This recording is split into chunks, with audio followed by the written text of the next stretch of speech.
your best years were in the 70s.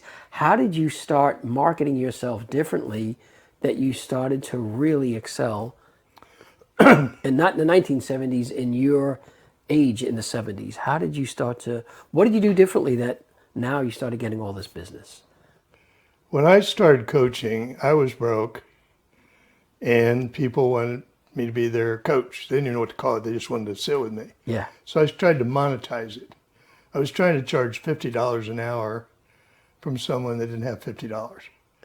And then I got a big break. I got a friend brought me into a big consulting firm, and I got to run their, it was really executive outplacement where we were working with senior executives that had been terminated. Okay. So every once in a while I'd get a call from a company, and they'd say, looks like we've got another termination coming up. We don't know what to do. And I'd say, well, do you really want to keep the person? And they'd go, yeah, but no one knows what to do. Yeah. And I said, why don't you let me come in and work with them and see if they have that epiphany so nobody suffers the pain of loss. You'd have to replace them. And I didn't know what to call it. We called it coaching.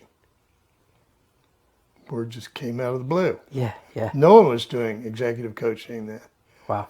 And we based it on how we praised this executive outplacement was based on the income of the executive that was terminated that we were helping find another job. Okay. So I started experimenting with pricing and didn't know what to charge. So I charged $6,000 for 3 months and 8,000, and it was just whatever we can ask. It got higher. So the pinnacle of that, I had a great office downtown Houston in the old Bank of America building, 47th floor. And a guy came over from one of the big oil companies, and the board had chartered him to find a coach for the CEO. CEO was a brilliant bad boy. It's like Peyton Place. Yeah. And he said, I don't know, Stan, if anybody you can do it, you can. What do you think? I said, well, I'd be willing to try.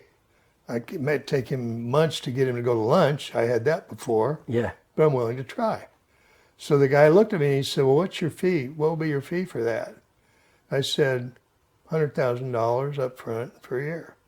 You just said that? Yeah. Have you ever, have you ever charged anything near that before this conversation? No. Like that? Okay. No. Okay. Now, the moral of the story, I tell all these people that go, how do you make all that money, was hold a steady gaze and be prepared for anything.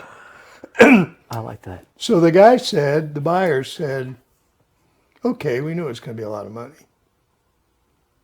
Now, I was prepared for him to say, too much, too little, I don't care. Yeah. But the lack of fear, knowing that if anybody could help that guy, God would help me help him. Oh, I like that. Now, you want to hear the funny part of the story? I met with him twice. He was very resistant, offended almost. And then they sold the company. So I was with that guy 4 hours. I made about $25,000 an hour. Wow. Wow. But that was never my intent. Right. Now that's very attractive to a coach. Yes. And ultimately I just got to where I had all these clients. They were CEOs.